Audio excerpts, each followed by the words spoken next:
Definitely elk.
Hey everyone, Dave here, and welcome to another survival adventure on Vancouver Island with yours truly, the host.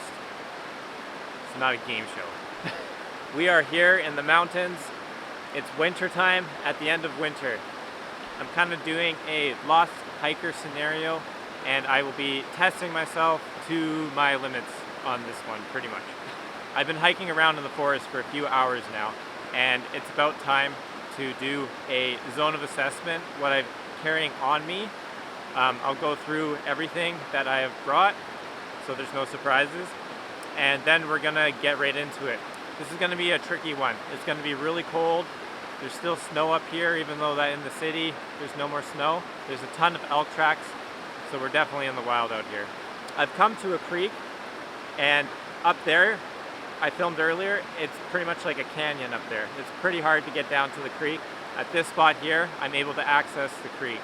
So that's a good thing, to have some fresh water. And I think it's a perfect place for me to try to find and set up a camp. So first of all, let's go through my gear and I'll show you what I got. All right, zone of assessment number one, as Les Stroud would want you to do it.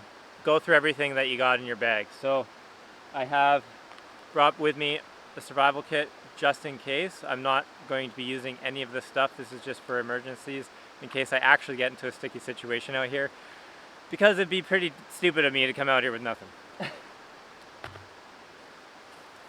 Flashlight for filming purposes only at nighttime. Dollar store cap gun to scare away animals if I have to. There's lots of elk tracks around here. I don't want to have any dangerous encounters if I don't have to. Bear spray.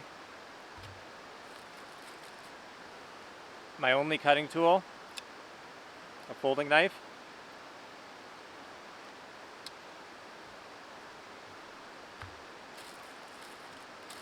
Camera gear. Wallet.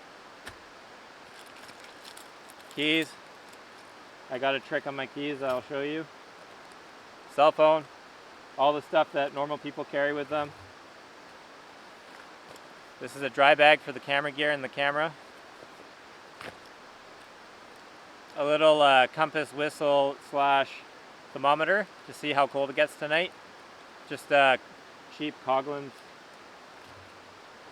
I got another sweatshirt that I took off because I was getting too hot. Some rain gear. 10-year-old rain gear that likes to leak on me. This is just Helly Hansen stuff that you can find at Mark's. The stuff that I'm wearing is all stuff, like this is from Costco, you know, normal clothes, everyday clothes, nothing too special. Pair of gloves. And an empty backpack.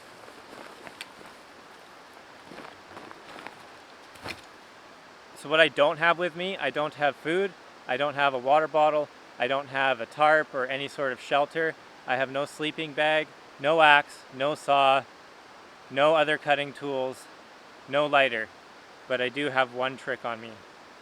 So on my keychain, I carry a few little bits and bobs. On here I have one of those window breakers for your car seat, cut the seat belt. But I also made a ferro rod and striker to go on my keychain. That's the size of a key. And instead of criticizing me, saying it's not real survival, how about take a useful tip? And if you want to have fire on you at all times, put them on your keys. Because men never lose their keys. Trying to be as transparent as possible on this trip. That's why I showed you everything that I'm carrying on me. If you do carry anything less in the wintertime when you go into the mountains on Vancouver Island, you're pretty foolish. So take stock of some of the important items that I got to keep you safe. And usually I would be bringing a lot more. You know, I would be bringing food, I would be bringing a water bottle and probably an axe and maybe a folding saw.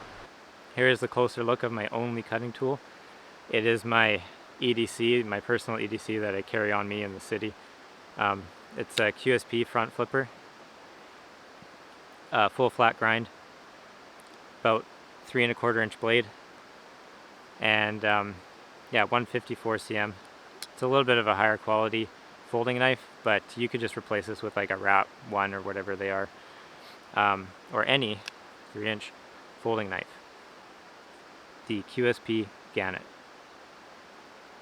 There's literally elk droppings and footprints all over this site. So that's comforting, really huge animals. I'll show you a footprint down here. We got a big hole in the snow, some droppings there. And this is how deep we are. Yeah, pretty deep. Some spots, like you go in, you could easily twist your ankle on that. So, gotta be a little careful in this spot. So now that we've done our first zone of assessment, all of the stuff that we have on our persons, we need to do our second zone of assessment, which is look through the area. We need to kind of make a list of priorities, and basically the biggest thing that I'm going to be fighting is cold, the weather, the elements. That's going to be the first thing that could potentially be life-threatening in this situation. So I need to find a decent place for shelter, and I need to build a fire. Those are the two main things I have to do to ensure that I do not freeze tonight. So what we will be looking for is something that is naturally already sheltered, somewhere that probably doesn't have any snow, things like big trees or maybe even big rocks or something of that sort that has a natural, you know, weatherproofing to it. You know, you can sit underneath a tree and not get rained on if it's a big enough tree or situation. So if we can find a good spot that's naturally sheltered, that's going to be key to this survival ordeal. You really don't want to be exposed, and if you can have things, you have a fire, you have something to reflect the heat off of you, that's going to be ideal and key for your survival in a situation like this.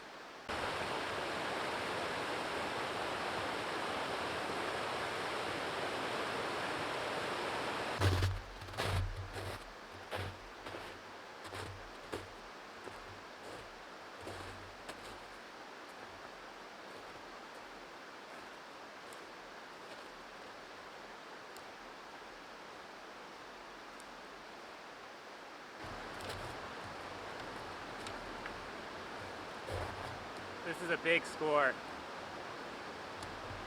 Tree came down, either maple or cottonwood, maybe an alder, and has brought a bunch of boughs down that can be used for shelter building and for fire. So I've been walking around here for quite a while as I fall into the snow. I don't see any good spots. Reality check.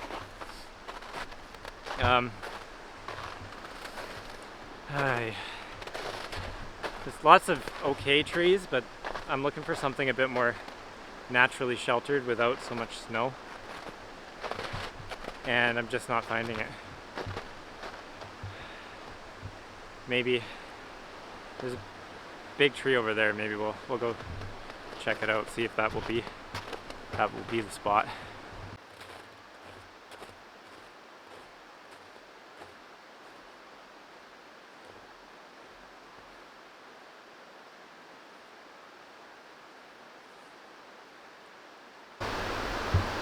This might have to do.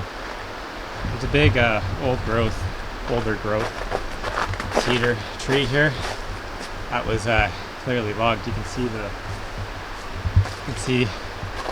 up here where they would have put a board. I think they would have put a board there. Maybe another one there. Either, I don't know how they fell, these big guys, but sad reality is that Vancouver Island has been logged extensively, and that's what type of trees would have been around here until they clear cut everything. But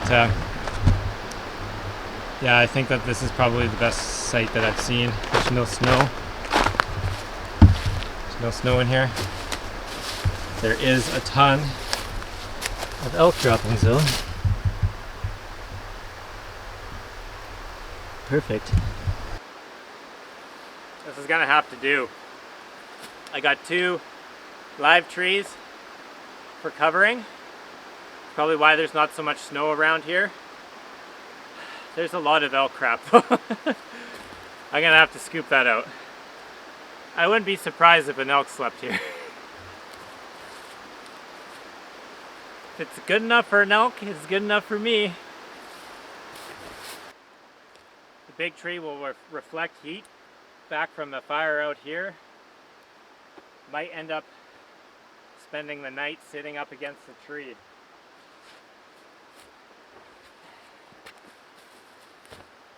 is by far the best spot that I've come across. So I'll probably end up something like this. Block this off. Maybe block that off. Maybe try to put something over top. Keep me insulated from the drafty. I can feel the cold come through here a bit. But this guy will keep me insulated.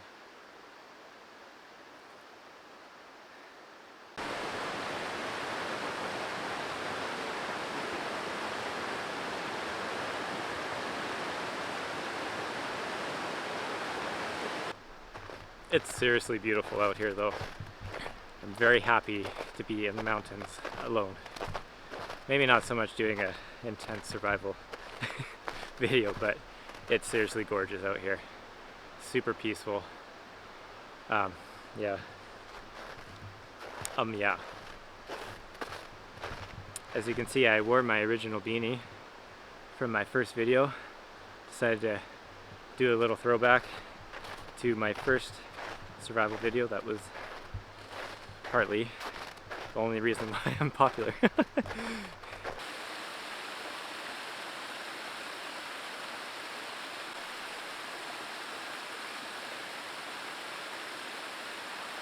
I don't consider myself a survival expert or bushcraft expert for that matter. More just a practitioner of both survival and bushcraft. Pretty ordinary person here. So hopefully my videos might actually help some of you guys one day if you ever find yourself in a sticky situation. But I do it because it's fun. It's a challenge to myself to kind of test myself out, see what I'm made of, see what I'm capable of, and also to I don't know, share my experience, share my ideas, and maybe one day it would save someone's life. I think that'd be pretty cool. But let's get this show on the road and start clearing camp.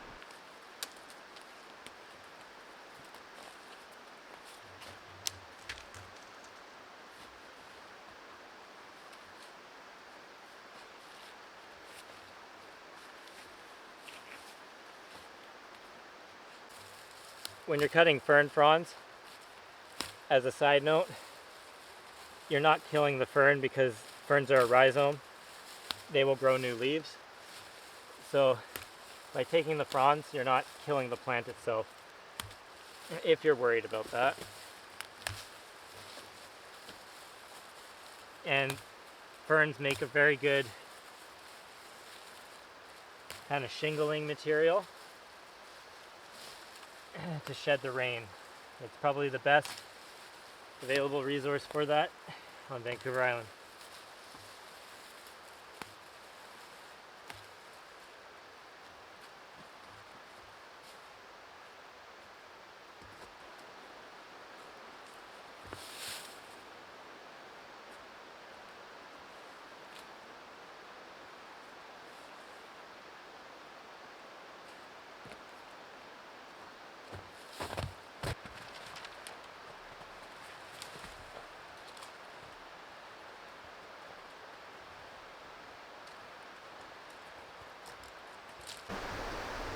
So what I'm thinking of doing is digging that out a bit and then putting a sitting platform here. I'll sit up against the tree at nighttime. I'll just basically be sleeping kind of curled up against the tree, not laying down on the ground. It'll be warmer that way basically. I'm hoping to be able to put like hot rocks underneath my sleeping platform, and then I'll block this off and have a fire layout here.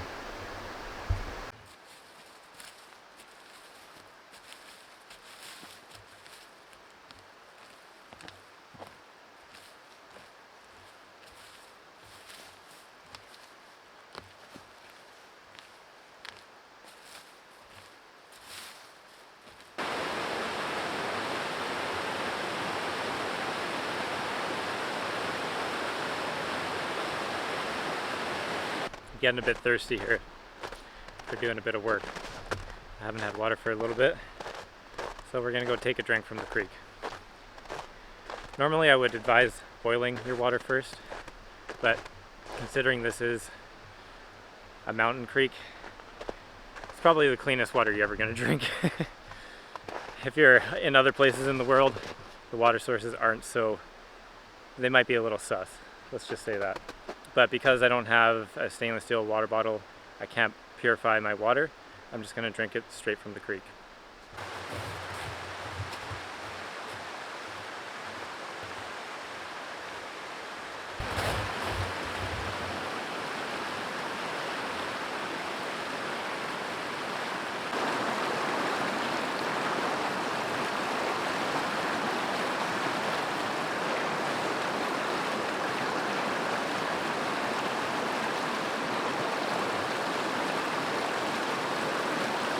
Cold.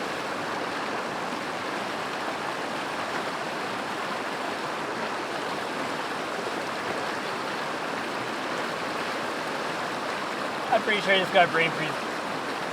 Oh!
Break that.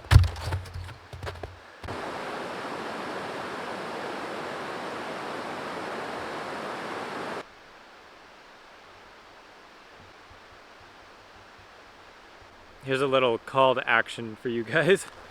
Let me know in the comment section below what you like about these videos. What do you get out of it? Maybe it's learning new skills or just enjoying the scenery, watching some skills being practiced. I would like to know. It'd be interesting to kind of hear the voices of the people. So I know that some people like more talking. I know some people like no talking. Today This one is a talking video. So I do a little bit of both.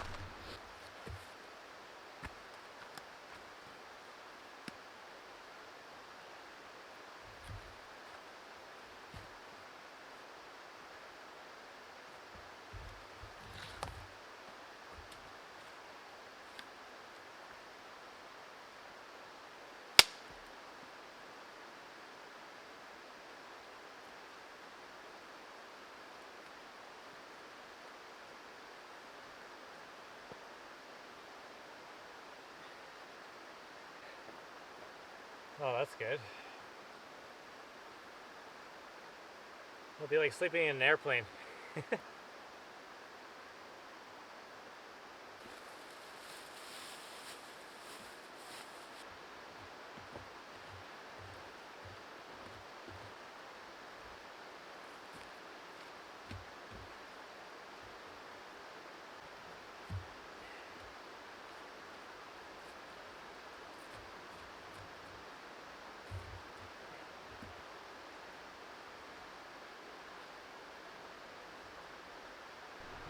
Alright, I'll show you what I've done. So I started to make a little bit of a roof. All I really did was put some very, very light, thin, wispy branches on top. So I put a post in here up against the tree that has a V. I connected a branch across there, and then I wedged a branch in between the two trees here. This is not going to bear a lot of weight, and it's very sturdy there. And I put a peg driven into the tree there to stop it from kind of collapsing. All I'm going to be doing is putting ferns on top of that, so it's going to be a very light roof. This is not really going to be, you know, structurally perfect, but when you're working with your hands, it's very hard to get things right, and I don't have a lot of time. So ferns are going to go on top, and then I'll probably take a bough this way and block off maybe like a triangle part here. So, and then the triangle part, I'll block off this entrance so I'm a little bit more insulated.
I'm using some twigs that have other twigs attached to it without ripping them off, so that it will catch the ferns when I put them on.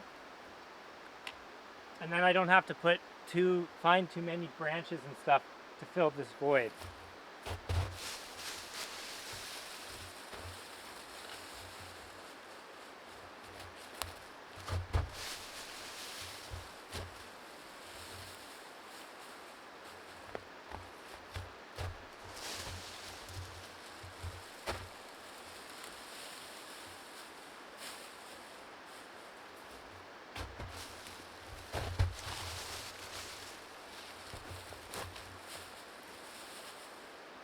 Collect a few more ferns and we're good to go. Nice.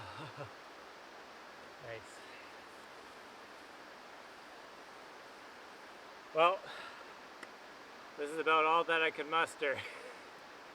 A big fern cave.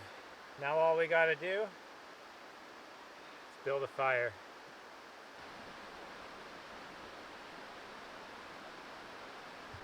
The sun has gone behind the mountain, and it's about time to start thinking about a fire. I'm basically going to collect a bunch of twigs that seem dry from hanging trees that are dead twigs, and then just try to find as many pieces, boughs and stuff that I can find, drag them to site. I want to collect a decent amount of firewood because the fire is gonna save me tonight, so it's pretty important that I get a lot of firewood. I did manage to find some fat wood in a stump over here. I'll go show it to you. I'm a little bit tired. This is where I found the fat wood. I reached in there and broke off a couple pieces. There might be some pieces even left. That one's got a bit of, yeah, that's a piece there. There's lots of fat wood all over Vancouver Island because of the Douglas fir trees. So it's pretty much every forest that I've been to on the island has it.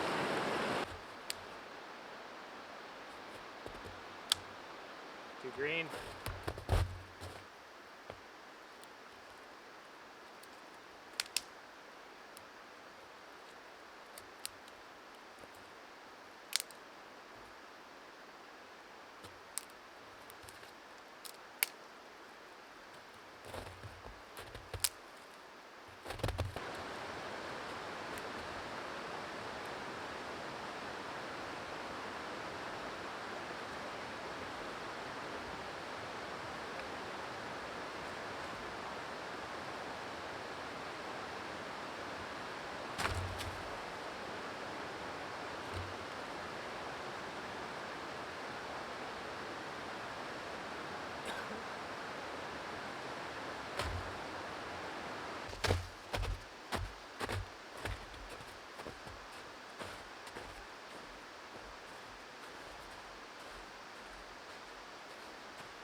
My firewood situation's far from ideal. Everything's pretty wet. I did manage to grab a few pieces of fat wood out of a stump. So I'm just gonna do some fat wood shavings. Hope for the best. I got twigs. Everything's wet though. Starting to get tired.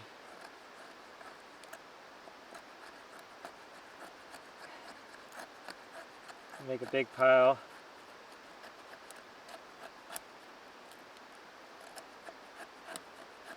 Hopefully this will do the job. Light up the twigs.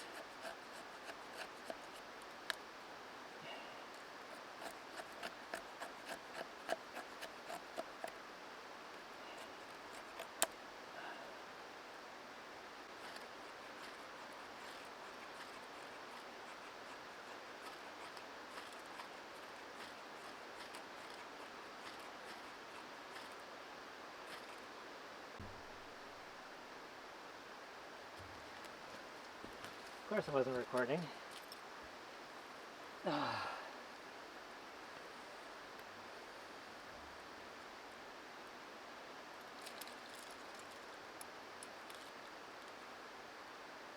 Oh, this is going to be a scary one.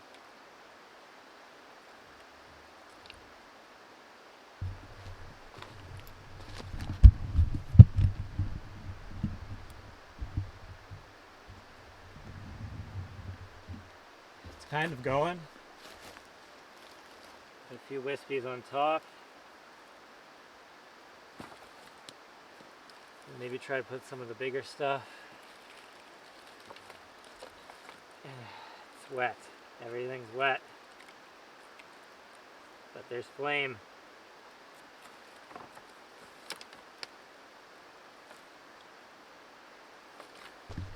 It's dark. The camera's having trouble. I'm having trouble.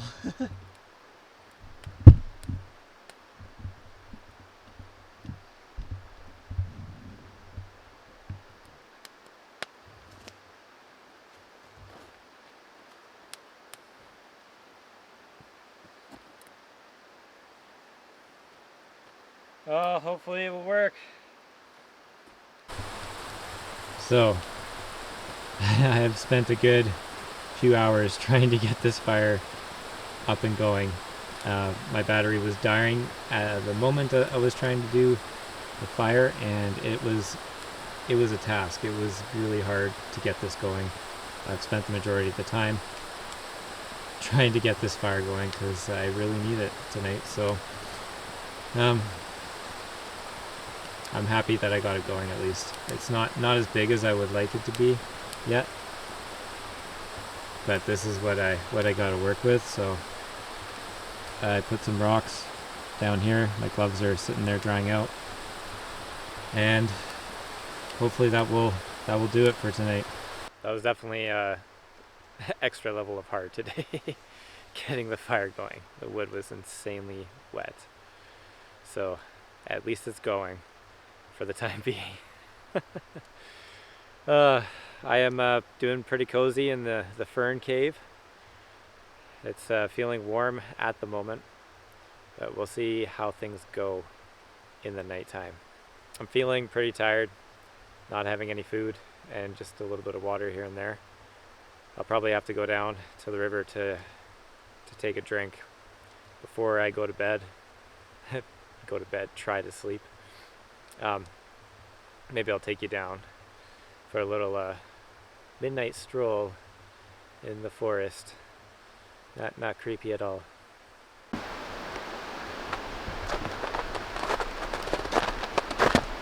Alright, off we go. Get a drink. Last drink of the night. See if I can.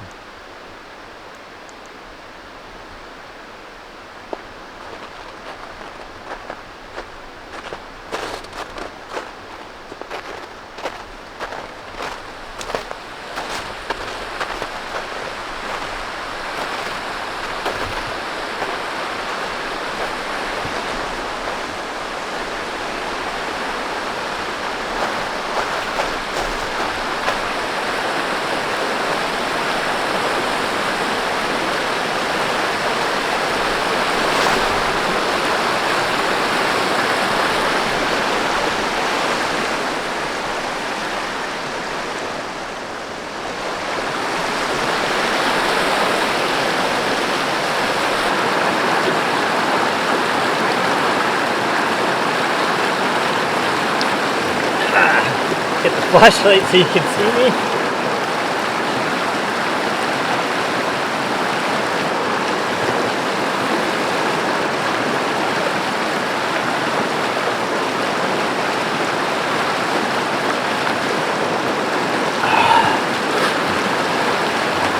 It's good.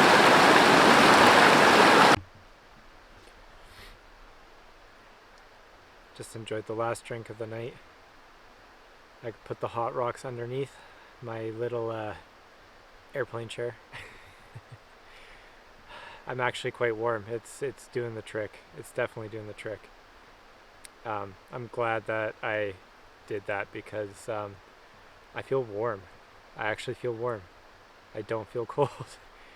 That's a huge win. So this might be it for tonight. Catch you in the morning. Got some pink skies in the morning.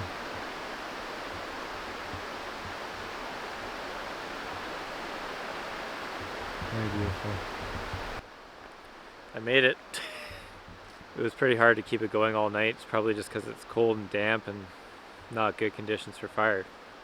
But the hot rocks saved me for sure. Putting them underneath the bed. And I even grabbed one, shoved it in my sweatshirt, and that helped a lot. It's a good trick. But I'm happy that it's morning time, that the sun is coming. I'm not gonna lie.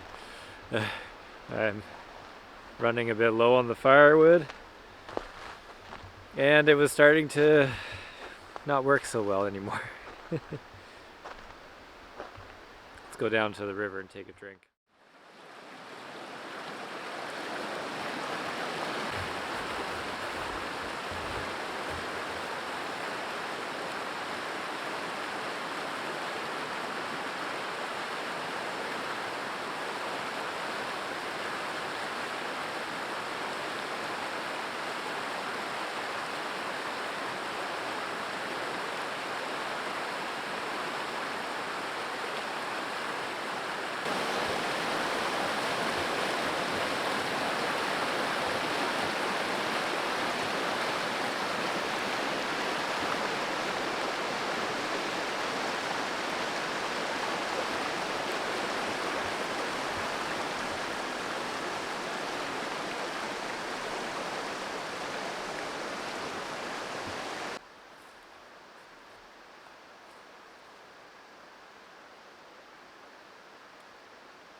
Here's the last dying embers of the fire. You can see the hot rocks that put underneath the bed there worked out really well underneath the seat. I was actually able to like kind of curl up and lie down there for a little bit without getting too cold, so that was nice. Well, I hope you enjoyed this adventure. Solo survival adventure on Vancouver Island, lost hiker scenario. Maybe it will give you some ideas on some things that you could practice. Let me know in the comment section below if there's any particular thing in this video that you found useful or informative, and that'd be a great help to me. I hope you enjoyed this one. I definitely did. This is Dave from BC Bushcraft and Survival. Please comment, like, subscribe, notify. See you on the next video.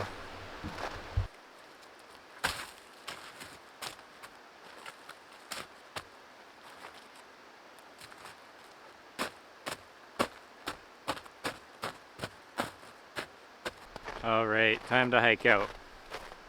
Follow the creek downstream and you'll get somewhere. Either an ocean or a lake. That's one way that you can navigate. So, I know I have to go downstream. And that's the way I'll go.